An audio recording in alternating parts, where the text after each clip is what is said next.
नमस्कार, news track के Y factor में आपका स्वागत है। मैं हूं योगेश मिश्र। 29 जुलाई को पूरी दुनिया में इंटरनेशनल टाइगर डे मनाया जाता है। आपको हैरानी होगी कि एक हिंसक जानवर के लिए आखिर पूरी दुनिया परेशान क्यों है, जिसे संरक्षित रखने के लिए पूरी दुनिया परेशान क्यों है। तो जानना ज़रूरी हो जाता है। यह प्रकृति की सबसे सुंदर और सबसे शक्तिशाली रचना है। यही नहीं, हमारे इकोसिस्टम को बनाए रखने में बाघ का बहुत महत्व है। इसी के साथ साथ बाघ को बचाने की पूरी दुनिया कोशिश इसलिए भी कर रही है ताकि हमारा पारिस्थितिकी तंत्र बना रहे।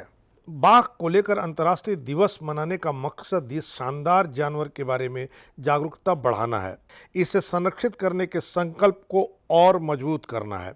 यह एक सच्चाई है जिसे समान रूप से स्वीकार किया गया है कि बाघ प्रकृति की सबसे सुंदर और शक्तिशाली कृतियों में है। लेकिन असलियत में जंगली बाघों और उनके आवासों की रक्षा करके हम स्वयं सहित हजारों जीवों की रक्षा करते हैं। बाघ उस इकोसिस्टम या पारिस्थितिकी तंत्र को आकार देते हैं जिसमें वो रहते हैं। वे शाकाहारी जीवों की संख्या को सीमित करके और इकोलॉजिकल बैलेंस बनाए रखते हुए अतिचराई को रोकते हैं। यह अतिचराई को रोकना ग्लोबल क्लाइमेट को नियंत्रित करता है। बाघ अकेले रहते हैं, उनके व्यापक घरेलू क्षेत्र हैं जो कई अन्य प्रजातियों के फलने फूलने के लिए जगह प्रदान करती है। भारत में 350 से अधिक नदियां टाइगर रिजर्व से होकर निकलती हैं। ये भंडार कार्बन को अलग करते हैं, ऑक्सीजन प्रदान करते हैं, बाढ़ को नियंत्रित करने के लिए धीरे धीरे भूजल रिलीज करते हैं। बाघ की रक्षा करके दरअसल हम इन महत्वपूर्ण पशु आवास क्षेत्रों की रक्षा करते हैं। यह एक चेन रिएक्शन की तरह होता है। मौजूदा बाघों के आवास की रक्षा करना और उनके क्षेत्रों को वापस उन्हें लौटाने से एशिया के सबसे गरीब समुदायों को नदी की गाद और बाढ़ के प्रभावों के खिलाफ वैश्विक लाभ प्रदान करने में मदद मिल सकती है। बाघ को बचाने से समुदायों और स्थानीय आबादी को लकड़ी, भोजन, चराई और पर्यटन जैसे आवास संसाधनों से लाभ मिलेगा। स्वस्थ वन आवास मध्यम चरम मौसम की घटनाओं जैसे चक्रवात, तूफान और अचानक बाढ़ में मदद करते हैं। वैज्ञानिकों ने अनुमान लगाया है कि बाघ संरक्षण से हम $2.19 मिलियन बचत कर सकते हैं। लेकिन इस मौके पर अफसोस करने वाला आंकड़ा भी है। भारत ने 2012 से अब तक 1059 बाघों को खो दिया है। देश के बाघ राज कहे जाने वाले मध्य प्रदेश में सबसे ज्यादा टाइगर्स की मौत हुई है। राष्ट्रीय बाघ संरक्षण प्राधिकरण के मुताबिक इस साल अब तक 75 बाघों की मौत हो चुकी है, जबकि पिछले साल 127 बाघों की मौत हुई थी, जो 2012 से 2022 के 10 साल की अवधि में सबसे बड़ा आंकड़ा है।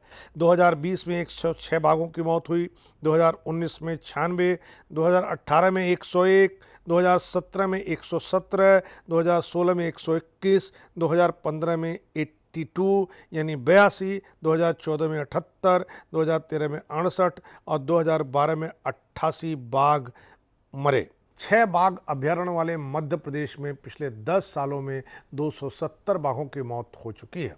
एमपी के बाद महाराष्ट्र में 183, कर्नाटक में 150, उत्तराखंड में 96, असम में 72, तमिलनाडु में 66, उत्तर प्रदेश में 56 और केरल में 55 बाघ मर चुके हैं।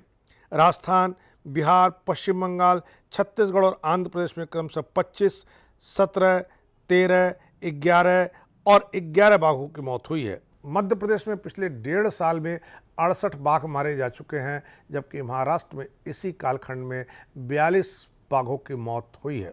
आंकड़ों के मुताबिक 2012 से 2020 की अवधि में 193 टाइगर की मौत शिकार के कारण हुई। जनवरी 2021 से अब तक अवैध शिकार के कारण हुए मौतों के आंकड़े अभी उपलब्ध नहीं हैं। अधिकारियों ने 108 टाइगर की मौत का कारण सीजर यानी मिर्गी बताया, जबकि इस अवधि में अप्राकृतिक कारणों से 44 टाइगर की मृत्यु हुई। एनटीसीए के अनुसार शुरुआत में सभी टाइगर की मौत का कारण अवैध शिकार को माना जाता है। किसी मामले को प्राकृतिक मौत या अवैध शिकार साबित करने की जिम्मेदारी राज्य सरकार की होती है। जब भी किसी बाघ की मौत में कुछ भी पता नहीं चलता और संदेह बरकरार रहता है तो मान लिया जाता है कि उसकी मौत शिकार की वजह से हुई है। अंतर्राष्ट्रीय बाघ दिवस 2010 में शुरू किया गया, जब यह पता चला कि पिछली शताब्दी में 97% टाइगर गायब हो गए हैं। केवल लगभग 3,000 बचे थे। चूंकि बाघ विलुप्त होने के कगार पर थे, इसलिए कई देशों ने स्थिति को बिगड़ने से रोकने के लिए रूस में सेंट पीटर्सबर्ग टाइगर समिट में एक समझौते पर हस्ताक्षर किए। यह दिन इन प्रजातियों के संरक्षण के अलावा बाघों के आवासों की रक्षा और विस्तार करना चाहता है। इंटरनेशनल टाइगर डे कई अन्य संस्थाओं के सहयोग से मनाया जाता है, जिसमें world wide fund for nature, international fund for animal welfare और स्मिथसोनियन इंस्टीट्यूट शामिल है।